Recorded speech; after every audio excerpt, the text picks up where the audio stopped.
Have you ever noticed how quickly some men sing the praises of loyalty?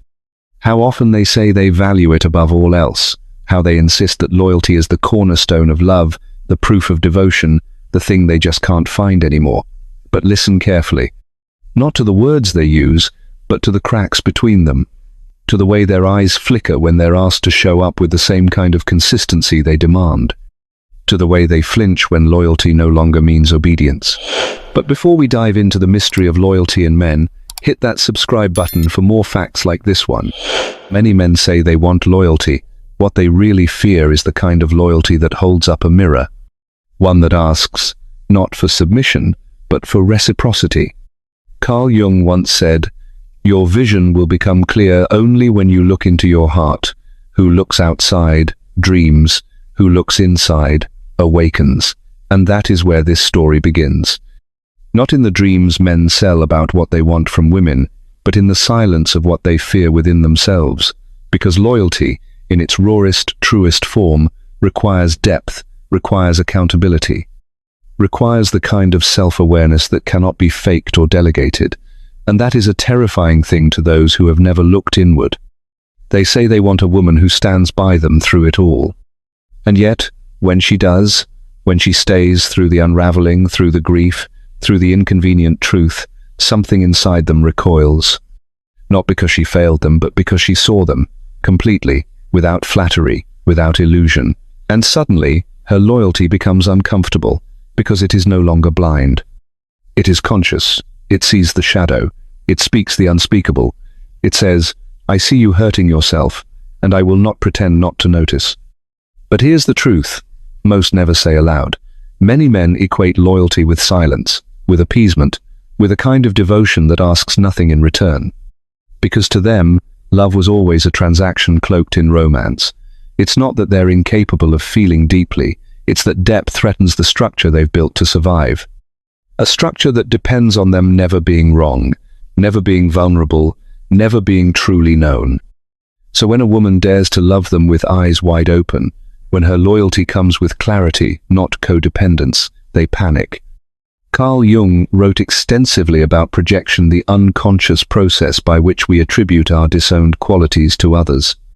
Men, disconnected from their emotional bodies, often project their need for healing onto women.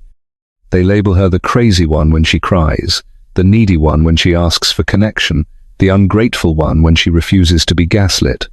But what they're really doing is disowning the tender, vulnerable, unmet parts of themselves, the child who needed comfort, the teenager who longed for real affection, the man who has only known conditional love.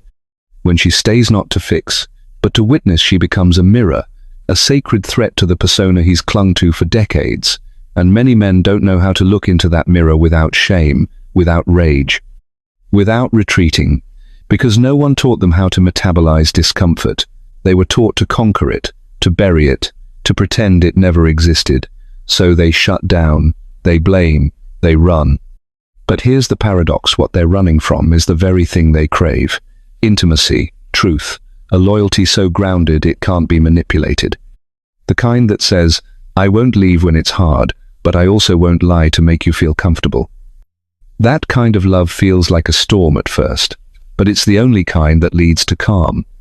Jung spoke of the journey toward individuation, a path, not toward perfection, but toward wholeness. And loyalty, when rooted in wholeness, becomes sacred. It holds the space for both partners to evolve, not just coexist. It becomes a living, breathing commitment, not to sameness, but to sincerity, to truth, to growth. In that light, loyalty isn't passive, it's active. It shows up in the way we hold each other accountable, in the way we name our wounds without shame, in the way we stop performing and start participating. Loyalty becomes a dance between two people who are willing to be seen, even when it's uncomfortable, especially when it's uncomfortable. So let the man who demands loyalty ask himself, am I creating a space where true loyalty can live? Or am I merely seeking someone to worship the mask I wear? Because a conscious woman will not stay for the mask. She will not hold space for performance. She is not loyal to who you pretend to be. She is loyal to truth, to energy, to the part of you that dares to grow. And that is the kind of loyalty that terrifies the ego but heals the soul. There comes a point in every relationship where fantasy must yield to truth, where the pedestal begins to crack and the person standing before you is no longer a projection of your hopes, but a reflection of your readiness. This is where loyalty becomes either sacred or suffocating. Because if it is rooted in fear, it becomes a leash. But if it is rooted in truth, it becomes a bridge. Too many men were taught to fear the moment their partner stops playing a role and starts becoming real, not because they don't want authenticity, but because they don't yet know how to hold it. They grew up in households where emotional honesty was punished or ignored, where loyalty meant keeping secrets, where love was conditional.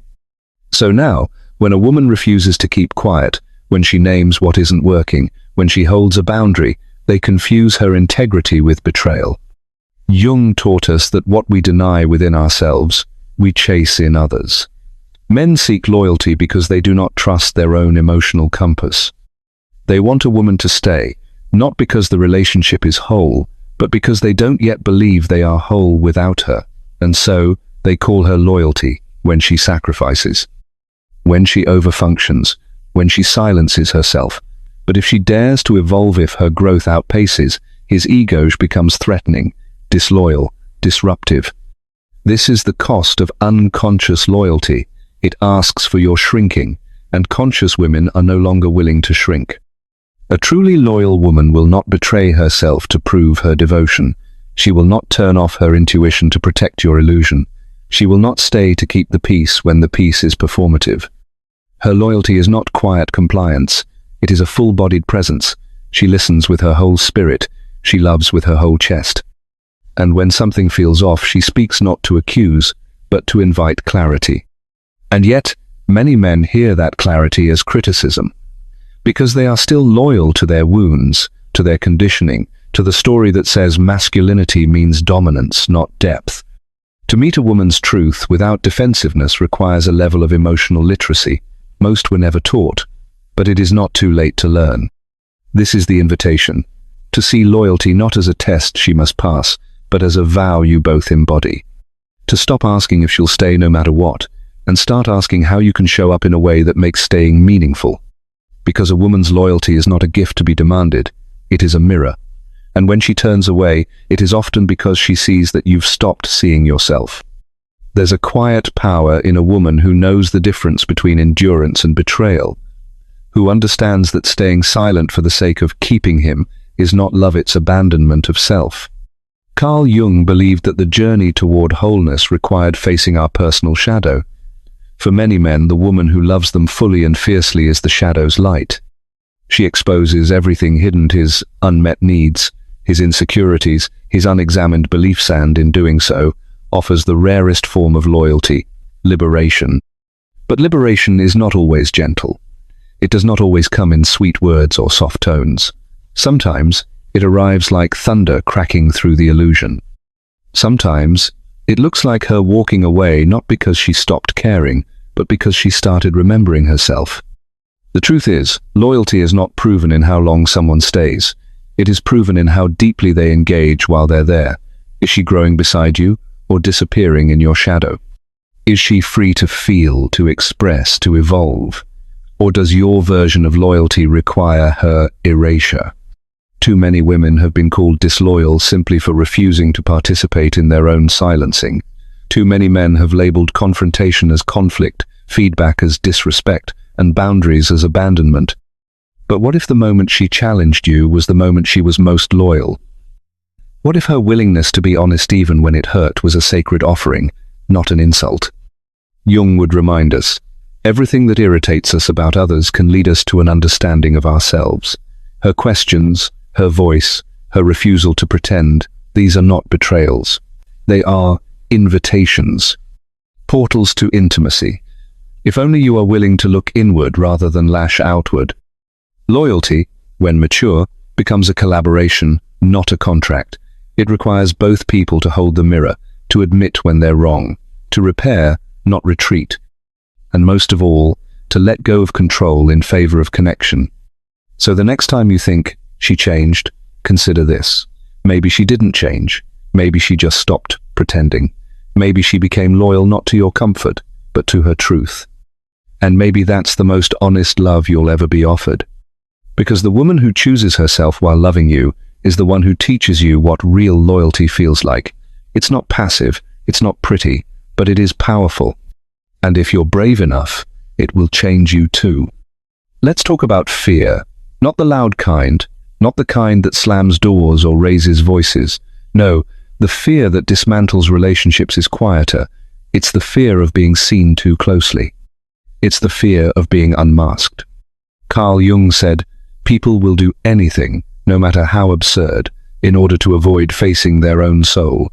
And that is what we see when a woman loves deeply and a man begins to recoil not from her, but from the parts of himself she illuminates. Real loyalty shines a light on all the places that need healing. It doesn't coddle the persona. It doesn't flatter the image. It loves from the roots. It says, "I see you, yes, even that part, and I am still here. But only if you are too.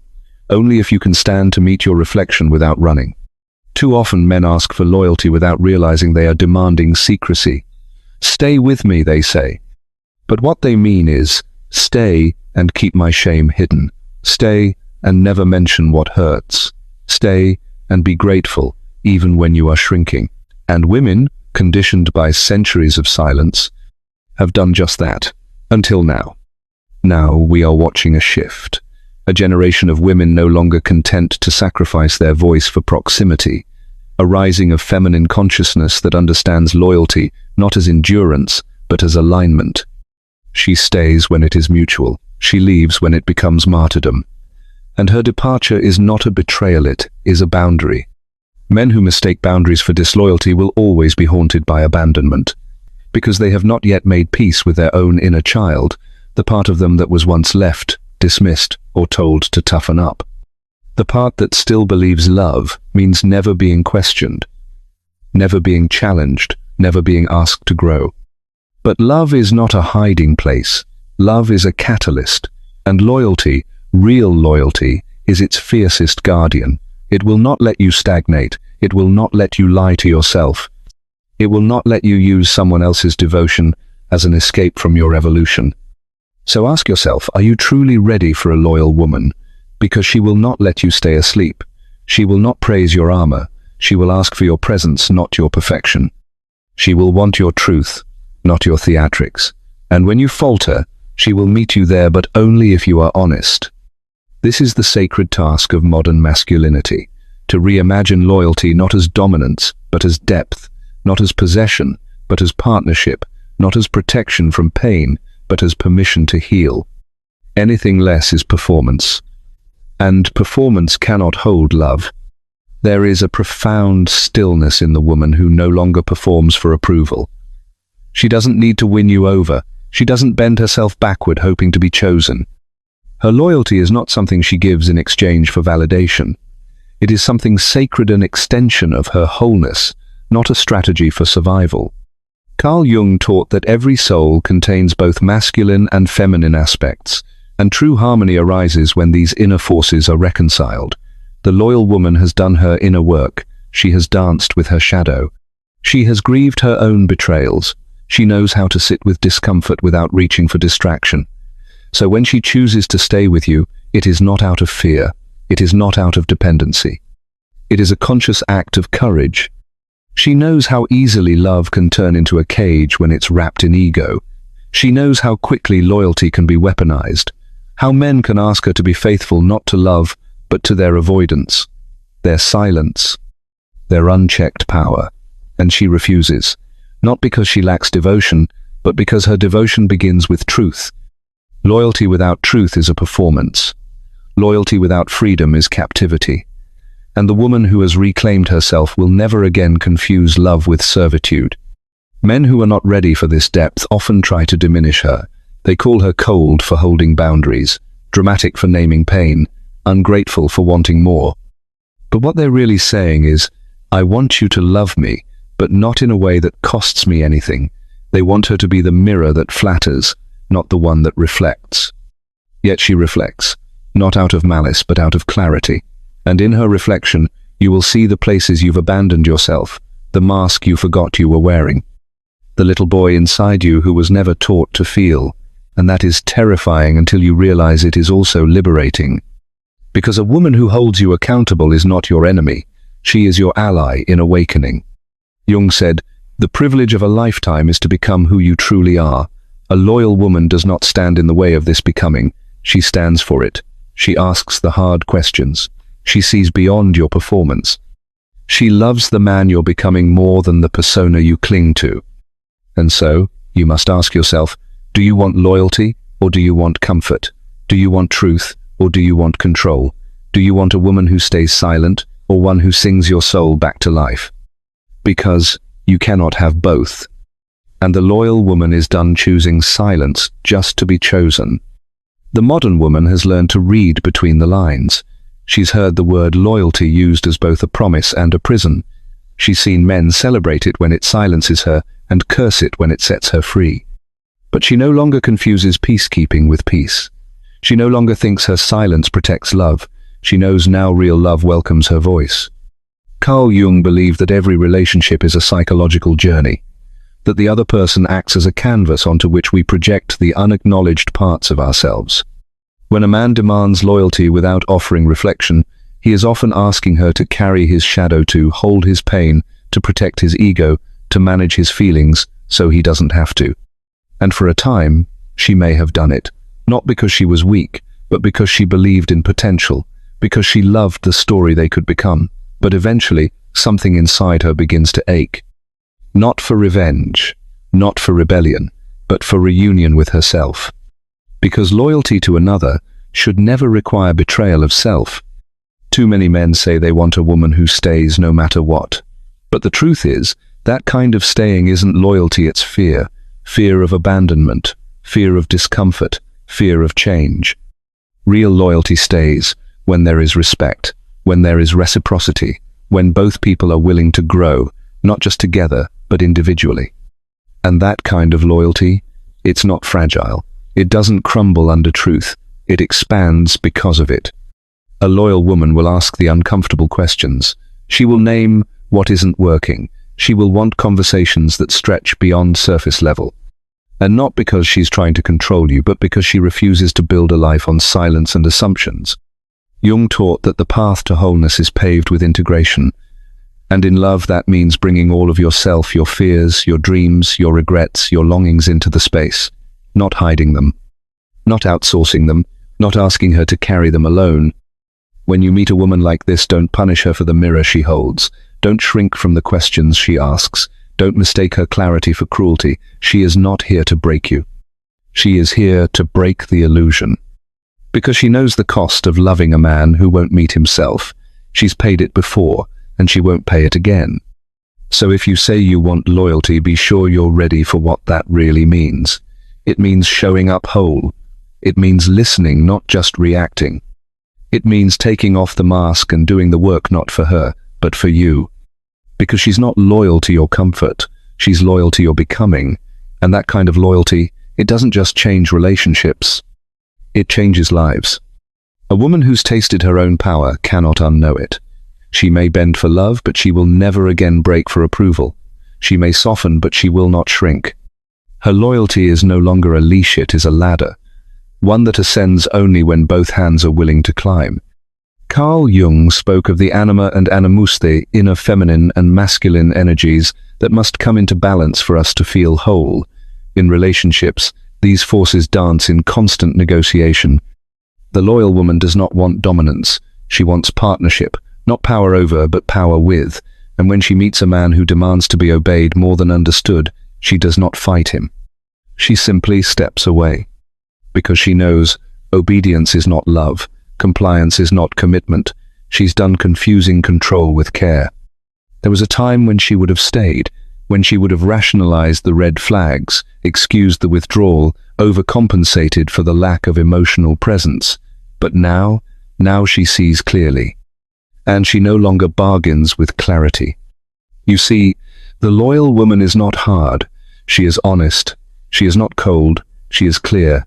She is not dramatic. She is discerning. These are not the traits of someone who needs to be tamed. They are the signs of someone who has done the taming within. She is not loyal because she fears being alone.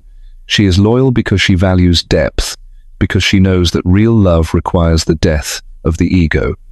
And if you are not ready to die to the self you perform for the world, you are not ready for her. She will not perform with you. She will not fake smiles when she's aching inside. She will not withhold truth to keep the peace. She will not protect your image at the cost of your integrity. She will speak. She will show. She will stay present, but only if it is safe, only if she is seen in return.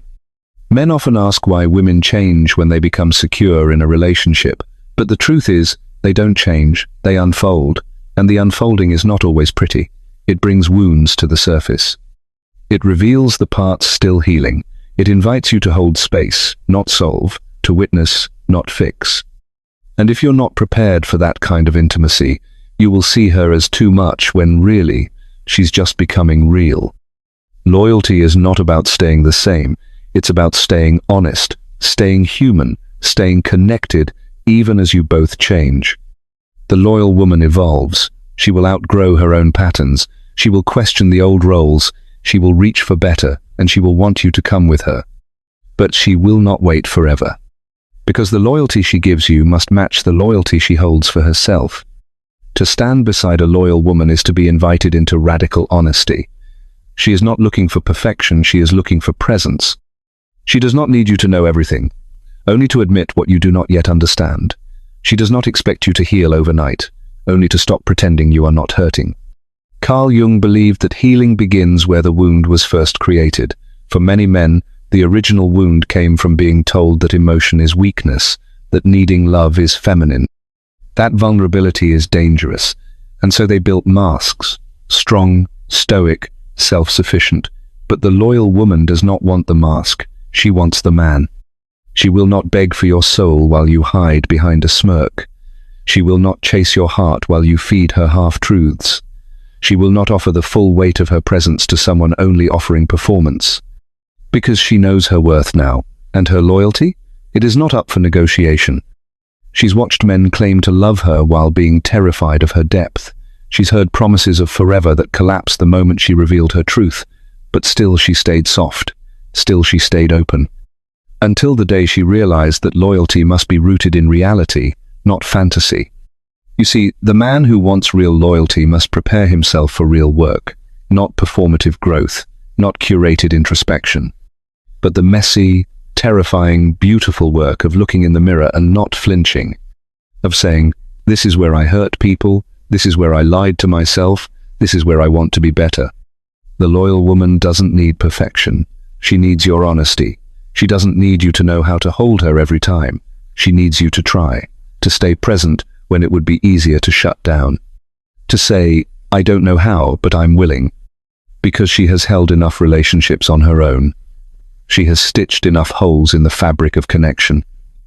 She is no longer here to repair what someone else won't even admit is broken. She is loyal, but not to illusion, not to potential. She is loyal to truth, to effort, to mutual growth.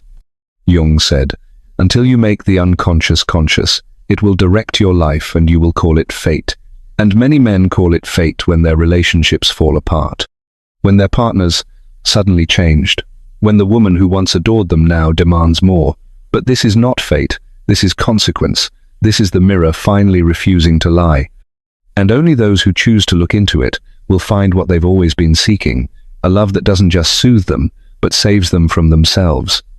That is what men fear most about loyalty, that it will require them to grow. And that is what makes it holy. The loyal woman is not afraid of depth because she lives there. She has befriended her own darkness, sat with her own sorrow, and made peace with the parts of herself that once felt unlovable.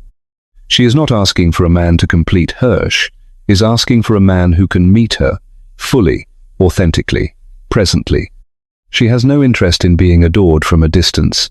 She wants to be loved up close, in the mess and mystery of real life. She wants eye contact that doesn't flinch when she cries. She wants conversations that don't dodge the difficult. She wants a partner, not a pedestal. Carl Jung once said, "The privilege of a lifetime is to become who you truly are," and the loyal woman has claimed that privilege for herself. She has walked through fire to find her truth. So she is not impressed by charm, not moved by performance, not seduced by promises, unanchored by action. She listens for alignment. She watches for consistency. She honors her intuition even when it's inconvenient. Because she has been taught by pain that loyalty without discernment is not noble, it is self-abandonment. She is not here to prove her worth. She is not here to win you over. She is here to live in truth. And if you can join her there, not in fantasy, not in facade, but in reality, then she will give you a loyalty that can weather storms. But beware, she will not stay where truth is not welcome. She will not beg to be understood. She will not contort herself to avoid conflict. Her loyalty is not a loophole for your lack of growth. It is an invitation to rise. This is what terrifies some men, that love might not be a refuge from themselves, but a return to themselves, that a loyal woman might not stroke their ego, but stretch their soul. That staying might not mean being comfortable, but being accountable. And yet this is the love they need. Because the boy who was never allowed to cry, he deserves to be held. The young man who was told to conquer, not connect, he deserves to be seen. The adult who now feels alone inside a room full of admiration, he deserves intimacy, real intimacy, the kind that doesn't worship him but walks with him. The loyal woman is willing, she is patient, she is powerful, but she is not a replacement for your reflection. She is not a fix for your unfinished work. She is a mirror, a guide, a flame. And if you choose to walk beside her, you will not remain the same. You will become. When a man finally accepts that loyalty is not a demand but a discipline, something begins to shift. He no longer sees love as a possession to be earned or retained through dominance. He begins to understand it as a daily decision, a living thing that breathes only when both people exhale truth. The loyal woman will not offer her loyalty to someone who wears a mask. She does not expect flawlessness, but she does require honesty. She does not demand that you be fearless, but she needs to know you won't flee when things get hard. She is done loving ghosts. She is done building homes in men who still live in hiding. Carl Jung wrote about the process of integrating the shadow, of facing the darker parts of ourselves without shame or denial. And that is what a loyal relationship requires: the willingness to say, this is who I have been, this is what I still struggle with, this is where I want to grow. The loyal woman does not want you to be perfect. She wants you to be present, to be brave enough to be real. And when you are, she will show up in ways you have never known, not because you earned her loyalty, but because you matched it. Because you stopped expecting her to carry the emotional labor while you coast on her consistency. Because you stopped running from discomfort and started standing beside her when the hard things hit. Because here's what she's known all along: loyalty is not about staying when it's easy, it's about staying honest when it's hard. And if she sees you doing the work, really doing it, she will not leave when you fall. She will reach down and help you rise. Not to rescue, but to remind you of what's possible when two people meet each other in the middle. That is what real love is. Not perfection, not performance, but presence. It is looking across the room at someone who knows all your shadows and still chooses to walk beside you. It is not loyalty as submission, it is loyalty as sacred choice. And she will make that choice every day until the day you stop making it too. So no, men don't fear loyalty because it's rare. They fear it because it requires them to shed who they've pretended to be, because it demands that they show up whole, unguarded, and awake. Because it does not flatter, it transforms. And deep down they know, once they meet a woman like this, they will never be able to return to the sleepwalk of shallow love again. She is the mirror, the match, the myth made real. She is loyalty, fully embodied. And she does not belong to the past. She walks only with those brave enough to become. The man who truly receives a loyal woman begins to realize that loyalty was never about her. Staying it was always about who he would become in her presence. She does not require a savior. She does not look for someone to complete her. She is already whole, but she is not invulnerable. And that's what so many miss. Her strength is not a wall, it is an offering. She gives what so many men claim they've never been given: emotional safety, space to be seen, room to be messy, without ridicule. But once she sees he's not growing inside that space, once she notices he's confusing her loyalty for permanence, Her silence becomes the loudest echo in the room. Carl Jung said, "A man who has not passed through the inferno of his passions has never overcome them." And so many men avoid this fire. They think they can bypass the inner war and still be worthy of peace. But the loyal woman sees the truth. There is no peace without truth. There is no loyalty without effort. No love without self-examination. She watches, quietly, as he clings to the old stories, that vulnerability makes him weak, that being needed makes him powerful, that her confrontation is an attack. And she waits not because she is passive, but because she believes in his capacity to rise, until the moment she no longer sees him trying, then she no longer sees him at all.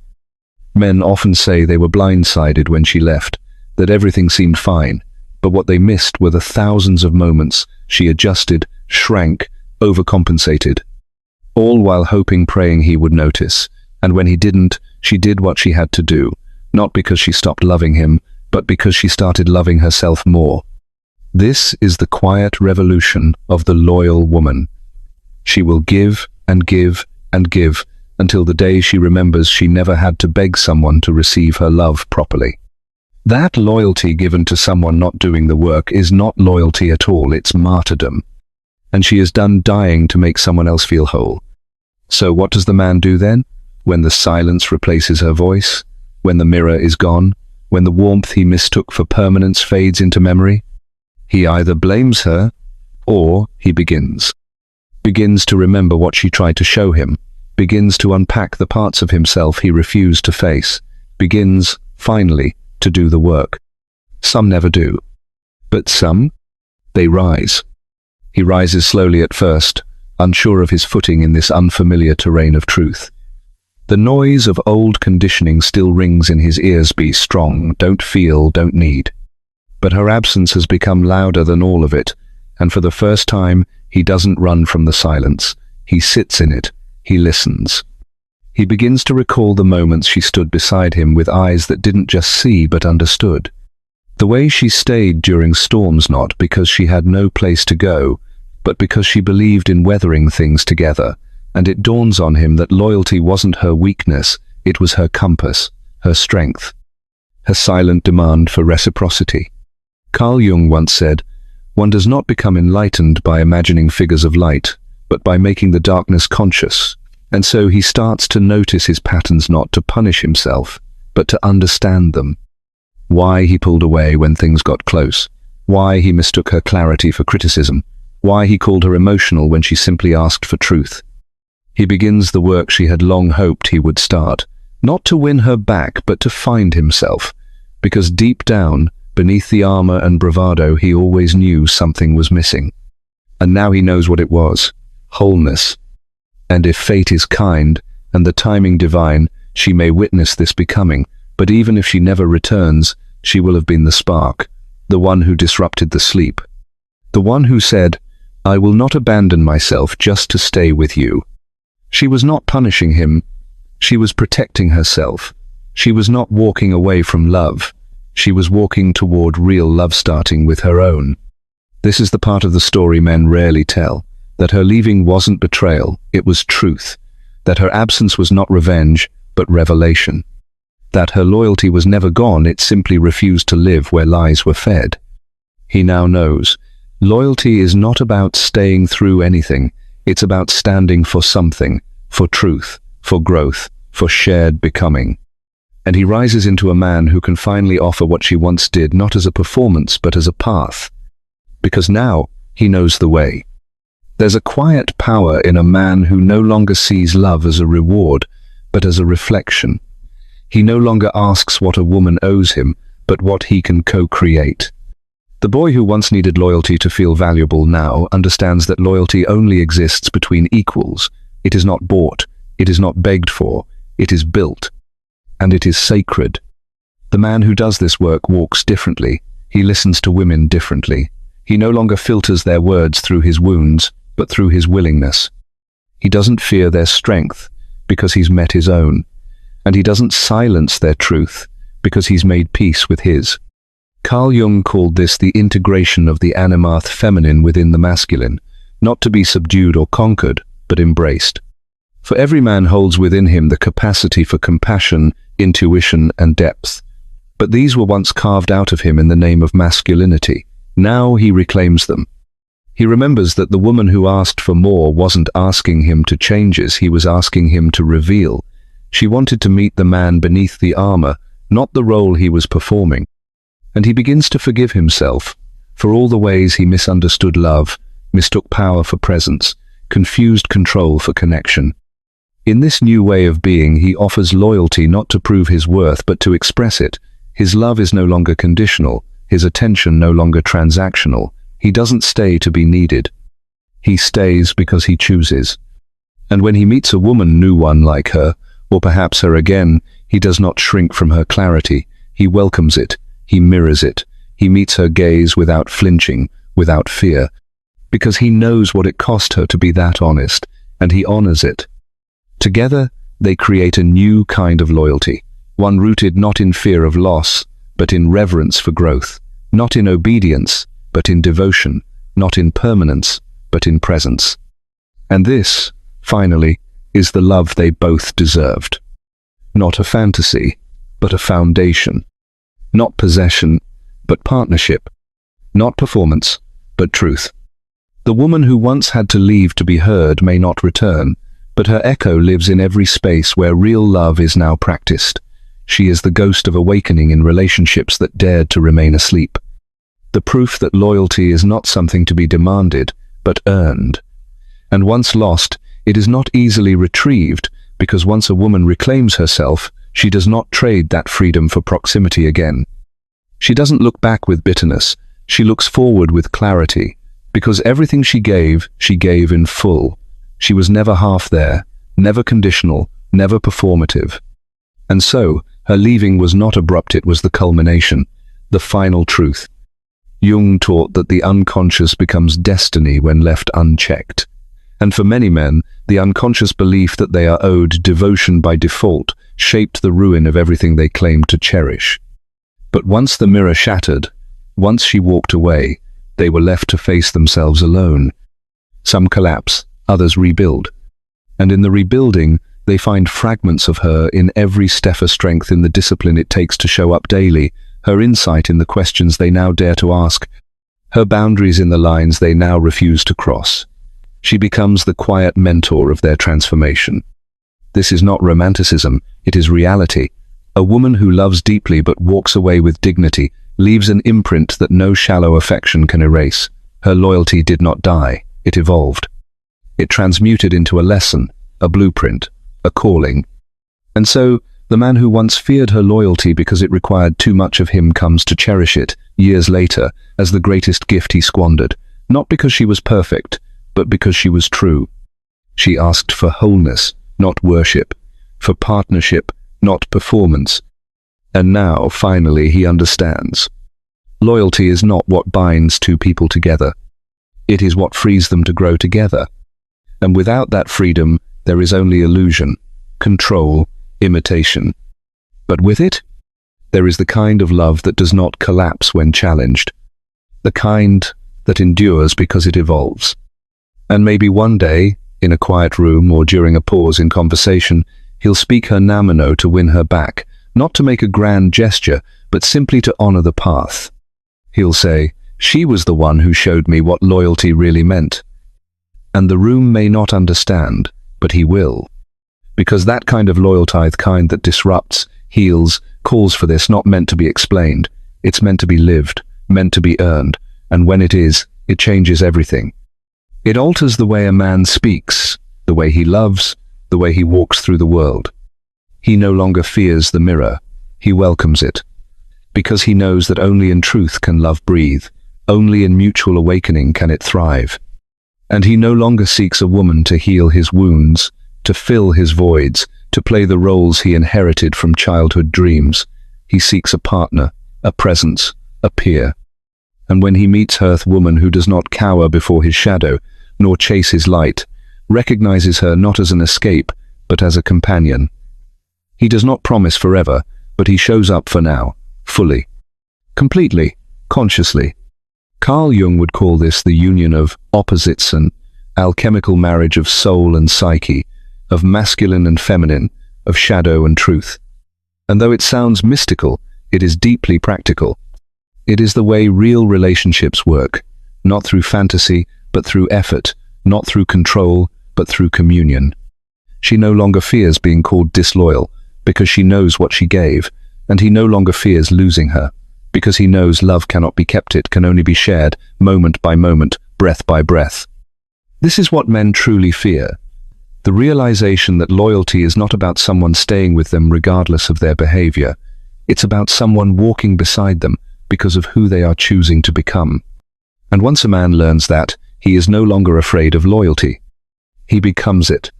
By now, the boy inside the man is no longer afraid. He no longer hides behind pride or performance. He sits beside the memories of all the times he asked for loyalty but couldn't offer it. And instead of shame, he offers compassion. Instead of denial, he offers truth. This is where healing begins. He no longer sees her boundaries as rejection. He sees them as reverence. The walls she built were not to punish but to preserve, to keep the sacred safe. To make space for real intimacy, not the kind that clings, but the kind that connects. In this space, loyalty is no longer a cage.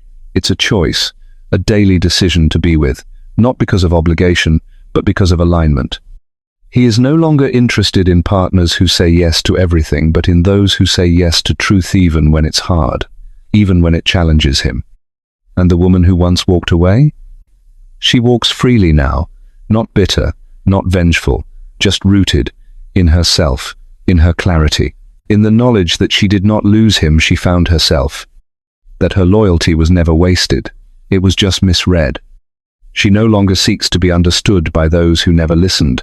She speaks for those who stayed silent too long. Her life is not a performance of independence, it is a homecoming. A return to the self she once abandoned for the illusion of being chosen. And in some quiet place, he feels that shift. He does not beg for her back. He becomes someone she would recognize as the man she left, but as the one she always saw underneath, the one he is finally ready to meet.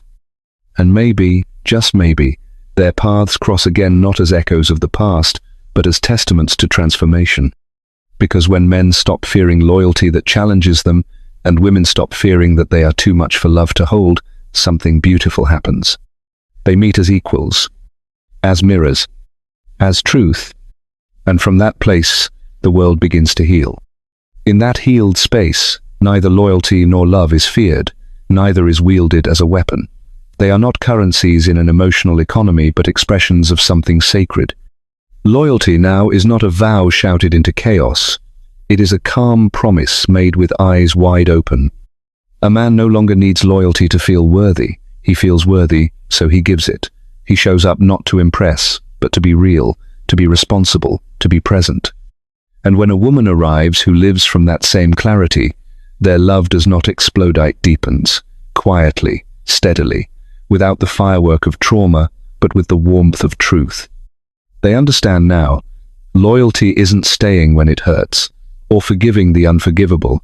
It's honoring yourself enough to know what your love is worth.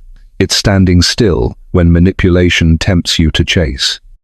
It's letting go when your heart is breaking because pretending would cost your soul. Jung believed that relationships are the crucible in which the self is revealed, that we are drawn to the people who carry the pieces of us we have yet to integrate. And when we project our unmet needs onto others, we do not love, we bind, we blur, we beg. But in conscious love, we don't ask for completion, we bring it. The man who once feared being truly seen now invites it. He walks toward the woman who doesn't flatter him, because he knows now that truth is a deeper form of intimacy than praise. He hears, "You need to grow," and instead of recoiling, he says, "Tell me more." And the woman who once overgave now no longer performs devotion. She allows her presence to speak. She no longer fights to prove her loyalty, she embodies it. Her truth is not an act of rebellion, but of remembrance. She remembers who she is. She never forgets again. And they walk together, not as saviors or soulmates, but as sovereigns. This is the revolution. Not louder, just truer, not flashier, just freer. The kind of love that doesn't need to be announced, only honored. Because now, finally, they both know. Loyalty isn't staying when you're being diminished. It's leaving with your dignity intact. And it's returning if, and only if, both people have become who they were always meant to be. And if they never meet again, it will still be sacred. Because what they taught each other will ripple beyond them, into how he raises his daughter, teaching her that loyalty is never owed, only earned. Into how she comforts a friend, reminding her that leaving is not failure, it's often the first act of truth. Loyalty, in the end, is not about staying, it's about seeing ourselves, seeing each other, and having the courage to speak from that vision, no matter what it costs. This story began with the question, why do men say they want loyalty, but fear what it truly is? Now we know. They feared it because real loyalty doesn't allow them to stay asleep. It does not make them comfortable. It wakes them up. It asks for their shadow. It asks for their past. It asks for their presence. And it does not settle for anything less. But when that fear is faced, when the man chooses to grow rather than control, to integrate rather than project, to honor rather than possess them, loyalty becomes something beautiful, something alive, something that no longer needs to be demanded or performed. It becomes the quiet, unwavering current beneath the chaos. The hand that doesn't hold on out of fear, but offers support out of love. The voice that doesn't flatter, but tells the truth in gentle strength. The eyes that don't idealize, but truly see and still choose to stay. And so, let this be the final word. Loyalty is not about staying. It's about becoming, and those brave enough to become will never fear it again.